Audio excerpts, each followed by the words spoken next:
Track 23. 1. When I was living in Ireland, it was quite difficult to understand the local accent. 2. Do you think it's important to sound like a native speaker? 3. I would have learnt Latin, but it wasn't an option when I was at school.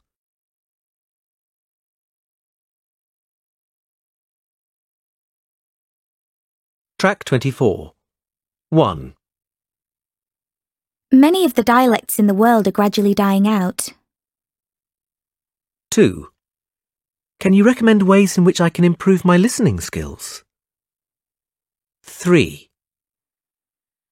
I'm researching minority languages for my essay, so I went to the British Library to find out more information.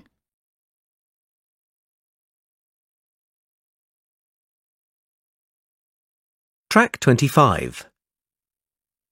Learning a language isn't easy. Learning a language isn't easy.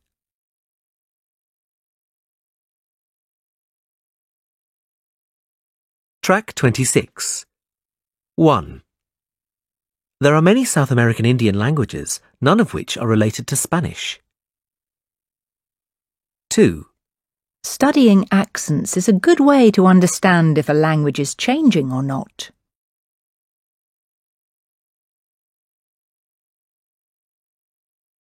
Track 27. 1.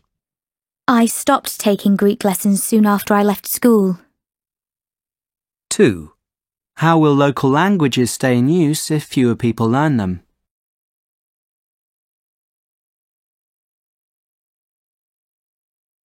Track 28. Morning, everyone. How are you? Fine, thanks, Joe. Yeah, fine, Joe.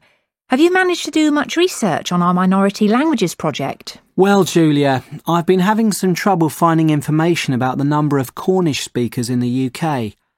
The records at the Office of National Statistics and the Cornish Language Council say different things, so I'm not sure who to believe.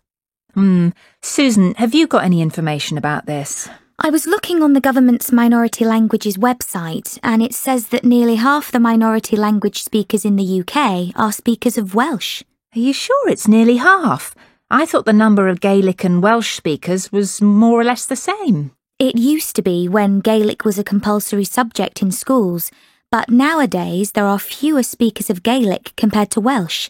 And apparently, with Cornish, it's difficult to know the exact percentage of the population who speak it, because most people only speak it to intermediate level. Very few people are fluent speakers. I suppose that's why the statistics are different. Well, I think we should go with the more conservative estimate based on the number of fluent speakers. I think you're right, which means that Cornish isn't spoken by nearly as many people as the other languages. Yes, I think that's right too. Based on fluent speakers, that means that Welsh is the most widely spoken, and the numbers of Irish and Gaelic speakers are more or less the same.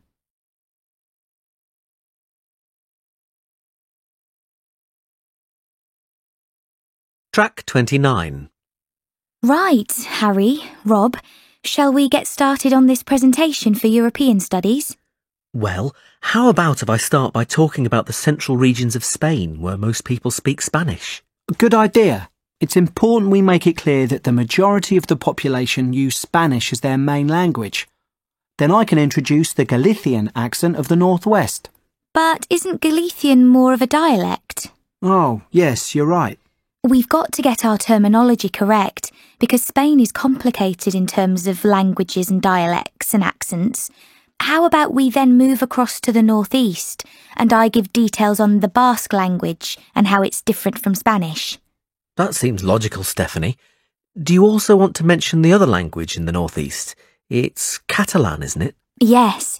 In fact, we should say it's the official language of the region to show how important it is. So, what am I going to present? We need to include something about accents and speaking styles, don't we? Of course. I could explain the difficulties of understanding the accent in the south due to the fact that the locals speak quickly. Excellent. Well, I think that covers everything. Shall we meet tomorrow to practice our presentation?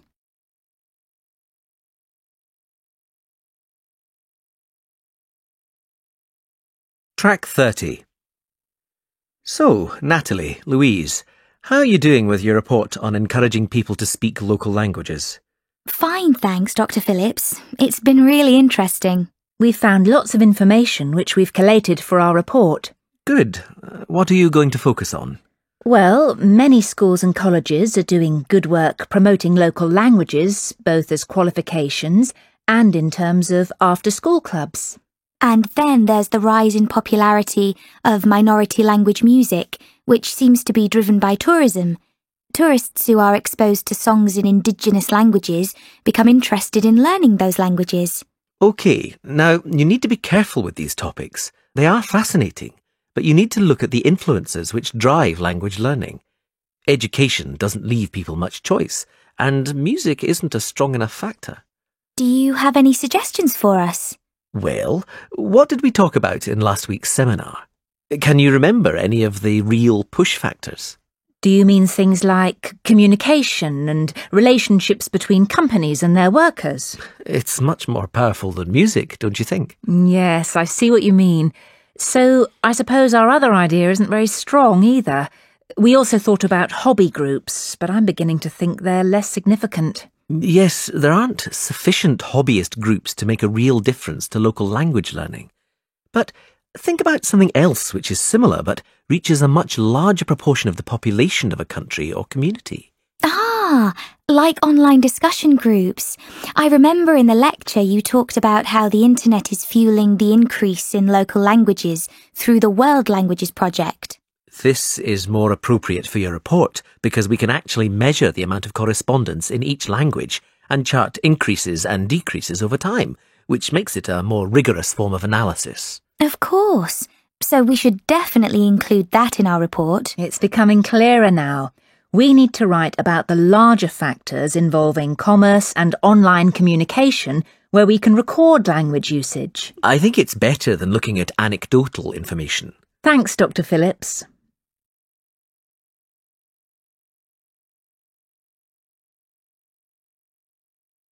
Track 31. Section 3. You will hear 3 students discussing a language project. First, you will have 20 seconds to look at questions 1 to 6. Now listen carefully and answer questions 1 to 6. So we need to get this field trip sorted out as soon as possible, don't we? Yes, let's get started. James, have you worked out which 2 countries we should travel to? Well, I thought we could go to the USA and Mexico because that's where the populations of most native languages are concentrated. But then I found out that the 3 languages we're most interested in are more widely spoken in Canada than Mexico, so I think we should go there instead. OK. Anna, weren't you going to think about our research focus? Yes, and I think I've found 2 areas that would work well. Firstly, use of the 3 languages, Nardini, Salishan and Algic among the younger generation, people up to the age of 25. I found out that although there are many older speakers of Algic, it's used much less by the young. In fact, young people under the age of 25 use both Nardini and Salishan more than Algic. That's interesting. That means that native language use isn't really being affected by the older generations anymore. So what's the other focus area then, Anna? Well, it would be good to try to find out what affects changes in native language speaker populations. You mean things like family life and the influence of popular culture or tourism? Yes, areas like that, but not tourism or culture because they're too general. I think we should look at whether family has an impact in terms of passing on native language use, and possibly the effects of government language policy too. Government figures can be deceptive, but they're still worth looking at. Maybe we should also focus on something like job creation and work statistics and the number of people who leave the USA to live in another country instead. Yes. I think emigration would be as useful as language policy. OK then, let's focus on those 3 as well as what happens in families. Before you hear the rest of the conversation, you have 20 seconds to look at questions 7 to 10. Track 32. Now listen and answer questions 7 to 10. Well, shall we look at our route now? Most of the speakers we're looking for are in California, so we could start there. We can spend 2 weeks travelling around and meeting people to get some background information, and then start collecting data. What do you think about beginning in the southwest corner of the state and visiting the Barona Reservation? That's a good idea. We'll be able to get some interviews with native language speakers there. And then we could go to the Eastern Mountains to visit the local education authority of North County. They've got a native language project for school children. Why there? Wouldn't it be better to go to the education department in San Diego? It's bigger. But they focus more on Spanish and English bilingualism and less on native languages. In that case, the North County Education Authority will be more valuable, so let's do that. After that, we could head southeast to the town of Bishop. There's a company there called Cotec, which employs only bilingual speakers. I've emailed the managing director, who's happy to give us an interview. Oh, that's great work, James.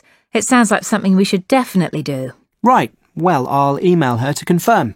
Also, we should go to Sun City. It's this bilingual town in the south-central area of the region. They have a policy whereby all signs in the town must be in the local language as well as English. We can take photos of these signs. They'll make good visuals for our report. But won't that be intrusive for the people who live there? No, they're used to it. The village is used as a model for other communities who'd like to do the same thing. In that case, let's add it to the itinerary.